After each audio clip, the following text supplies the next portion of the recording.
ভিডিওতে আমরা দেখেছিলাম যে কিভাবে আমরা ওয়ার্ডপ্রেসকে হোম সার্ভারে আপলোড করব। তো আজকের এই ভিডিওতে আমি বলবো যে আমরা ওয়ার্ডপ্রেসে কিভাবে থিম ইনস্টল করব এবং প্লাগইন ইনস্টল করব, এই বিষয়টি নিয়ে বিস্তারিত আলোচনা করব। পাশাপাশি আরও কিছু আলোচনা করব ওয়ার্ডপ্রেসের বিষয়ে। তো চলেন যাওয়া যাক। আমরা প্রথম আমাদের হোম সার্ভারটিকে অ্যাক্টিভ করে নেব। আমাদের সার্ভারটি চালু হয়ে গেলে আমরা দেন ওয়ার্ডপ্রেসে যেতে পারবো, লগ ইন করতে পারবো। কিছু সময় যাবে, আমাদের সার্ভারটি রেডি হয়ে গেছে। এখন আমরা ওয়ার্ডপ্রেসে যেতে পারবো। চলে যাওয়া যাক।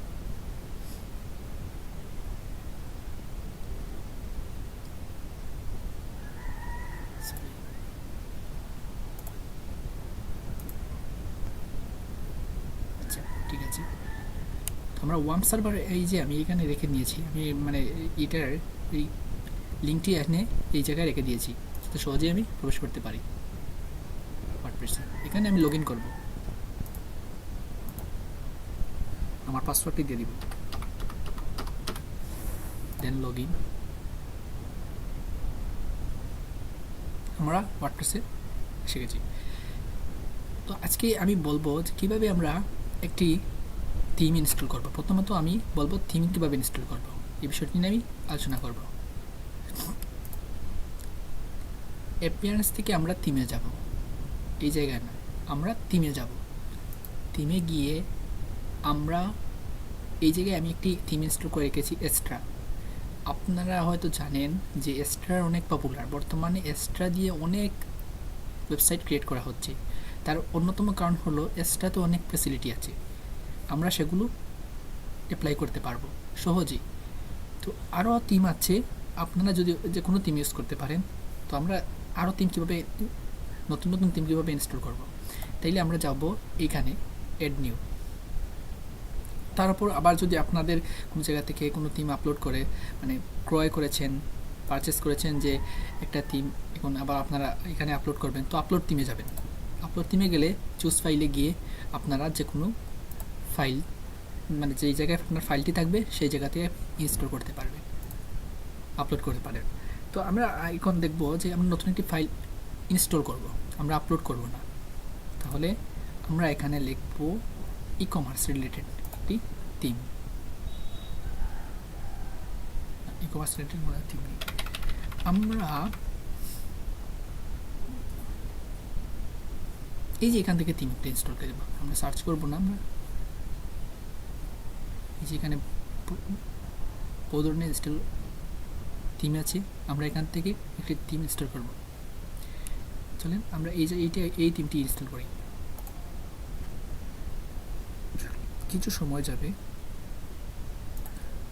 আমাদের থিমটি ইনস্টল হয়ে গেছে। আচ্ছা, এখন আমরা আমাদের পরবর্তী কাজ হলো আমরা অ্যাক্টিভ করে দেবো, তাহলে আমরা থিমটিতে কাজ করতে পারবো। তাহলে আমরা অ্যাক্টিভ করতে হবে। অ্যাক্টিভ করার পর আমাদের থিমটি অ্যাক্টিভ হয়ে গেছে। এখন আমরা ভিজিট সাইটে গেলে আমাদের থিমটি, এই থিমটি দেখাবে। এই যে আমাদের এই থিমটি এসে গেছে, যেটি আমরা এখন ইনস্টল করেছি। আচ্ছা, ঠিক আছে, আমরা এখান থেকে ব্যাক করি। আমরা দেখব এখন আমরা কীভাবে একটি প্লাগইন ইনস্টল করব। প্লাগইনে যাব, then install plugin, add new plugin, plugin file editor. আমরা ইনস্টল করব প্লাগইন। ও সরি, আমাদের ইনস্টল প্লাগইনে গেলে আমাদের সব প্লাগইন যেগুলো ইনস্টল হয়ে গেছে সেগুলোই দেখাবে। আচ্ছা, আমরা অ্যাড নিউ প্লাগইন, আমরা একটা নতুন প্লাগইন অ্যাড করতে চাচ্ছি, তাহলে আমরা অ্যাড নিউ প্লাগইনে যাব। গিয়ে আমরা যে কোনো একটি প্লাগইন এখান থেকে আমরা ইনস্টল করব, শুধু আপনাদের বোঝার সুবিধার্থে। মনে করেন আমি একটি উকমার্স রিলেটেড মনে হয় উকমার্স একটি ইনস্টল করে দিই। উকমার্সের বর্তমানে বহু সুবিধা আছে, আবার অসুবিধাও আছে। তো আমি এগুলো আর বলবো না, বিস্তারিত বলবো না, অন্য ভিডিওতে বলবো, বিস্তারিত আলোচনা করবো। উকমার্স বর্তমানে সবথেকে পপুলার একটি, এখানে আসছে না কেন?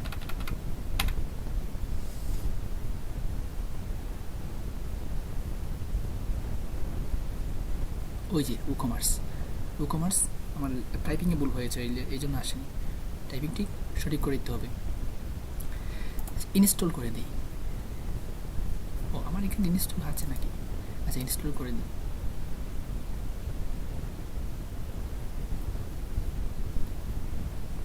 কিছু সময় যাবে, আমাদের ওয়েট করতে হবে। তো এই যে দেখতে পাচ্ছেন আমাদের প্লাগইনটি ইনস্টল হয়ে গেছে।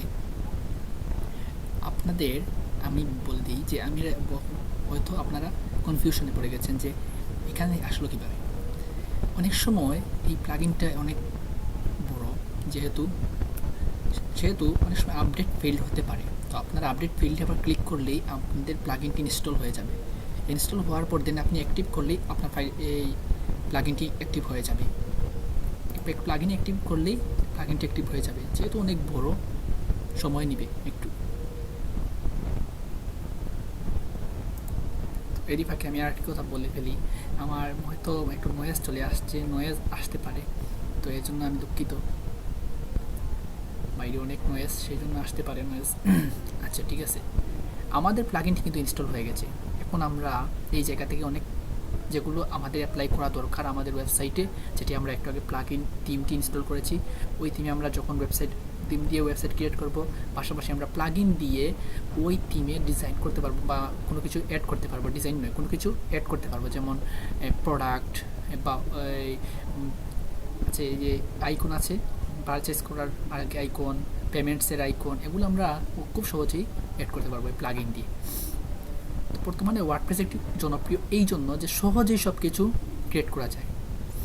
আচ্ছা, এই ওয়েবসাইট ক্রিয়েট করা যায় আর কি।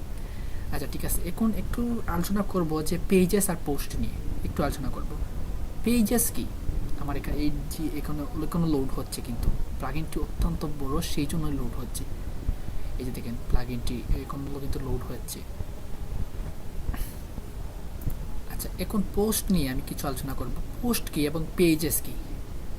পোস্ট হলো মানে একটি পোস্ট, আপনারা যে এই যে এখানে একটা ডিফল্টভাবে একটা পোস্ট আছে। এখন আমি মনে করেন একটি নিউ পোস্ট অ্যাড করব, যেমন আমি একটি পোস্ট দিলাম, যে কোনো একটা পোস্ট। এই যে এই সার্ভারে, এই ওয়েব সার্ভারে একটি প্রবলেম হলো, খুব স্লোলি ইয়ে করে রান করে কিছু। আচ্ছা, এই জায়গায় মনে করেন আমি একটি টাইটেল লিখব, বাংলাদেশ ইজ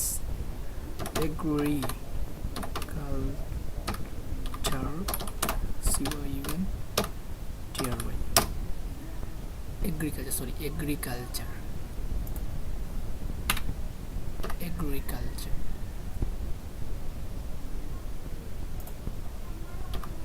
এগ্রিকালচার কান্ট্রি।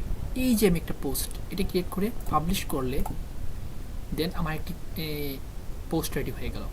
এখন আমরা যদি ভিউ পোস্টে চলে যাই, এই যে আমাদের একটি পোস্ট হয়ে গেছে। আচ্ছা, পেজেস কি? পেজেস হলো সেম কোয়ালিটি। এই যে আমার কয়েকটি পেজেস ক্রিয়েট করাই আছে, এই যে কয়েকটি পেজেস ক্রিয়েট করে। আচ্ছা, আপনাদের সুবিধাতে আমি নতুন একটি পেজেস ক্রিয়েট করে দেখাবো।